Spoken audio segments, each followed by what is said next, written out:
सबसे पहला हजार्ड है प्रेजेंस ऑफ टॉक्सिक गैसेस, यानी कि जहरीली गैसेस वहाँ पर प्रेजेंट हो सकती है, वो एक खतरा है। सेकंड है फायर एंड एक्सप्लोजन, यानी कि कन्फाइंड स्पेस में फायर एंड एक्सप्लोजन भी हो सकता है, वो भी एक हजार्ड है। थर्ड आता है पुअर वेंटिलेशन, कन्फाइंड स्पेस चारों तरफ से जब क्लोज हो जाता है तो वहाँ पर नेचुरल एयर नहीं मिलती, जिसके कारण आपको प्रॉपर वेंटिलेशन नहीं मिलता, यानी कि पुअर वेंटिलेशन, वो भी एक हजार्ड है।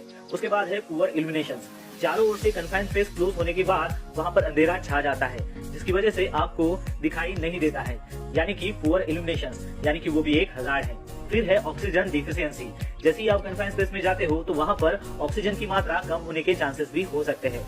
फिर आता है ऑक्सीजन एनरिचमेंट, जैसे मान लो ऑक्सीजन की मात्रा कन्फाइंड स्पेस में कम हो सकती है, वैसे ही ऑक्सीजन की मात्रा बढ़ भी सकती है। फिर आता है इम्प्रॉपर एक्सेस और इग्रेस, यानी कि जैसे ही आप कन्फाइंड स्पेस में काम करने के लिए जाते हो तो वहाँ पर बहुत ही लिमिटेड एक्सेस और इग्रेस अवेलेबल होता है, तो वो भी एक हजार्ड है। उसके बाद है सफोकेशन, यानी कि नेचुरल एयर न होने के कारण वहाँ पर आपको सफोकेशन भी हो सकता है। फिर उसके बाद है एक्सट्रीम टेम्परेचर, यानी कि वहाँ पर बहुत ज्यादा टेम्परेचर भी हो सकता है।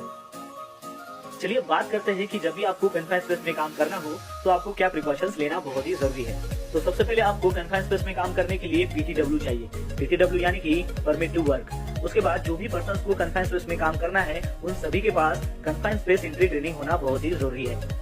उसके बाद कन्फाइंड स्पेस में काम करने से पहले उस कन्फाइंड स्पेस में गैस टेस्टिंग होना बहुत ही जरूरी है, और गैस टेस्टिंग जो है वो ऑथराइज पर्सन से ही होनी चाहिए, यानी कि एजीटी मतलब ऑथराइज गैस टेस्टर।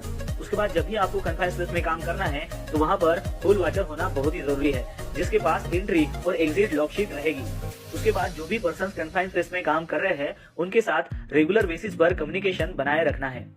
उसके बाद वहाँ पर प्रॉपर वेंटिलेशन देना बहुत ही जरूरी है, जैसे कि हम वहाँ पर एग्जॉस्ट फैन लगाकर वेंटिलेशन प्रोवाइड कर सकते हैं। फिर उसके बाद वहाँ पर प्रॉपर इल्यूमिनेशन होना चाहिए, इल्यूमिनेशन के लिए आपको 24 वोल्ट का लाइट ही वहाँ पर इस्तेमाल करना है।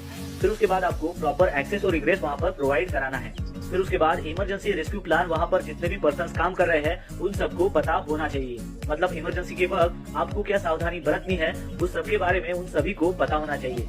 फिर उसके बाद इमरजेंसी रेस्क्यू इक्विपमेंट वहाँ पर अवेलेबल होनी चाहिए, जैसे कि स्ट्रेचर हो गया, हार्नेस हो गया, क्रेन हो गया, या फिर ट्राइपॉड हो गया, स्काबा हो गया, फर्स्ट एड किट हो गई, ये सारे इमरजेंसी रेस्क्यू इक्विपमेंट वहाँ पर अवेलेबल होने चाहिए। तो दोस्तों आशा करता हूँ कि आपको कन्फाइंड स्पेस के बारे में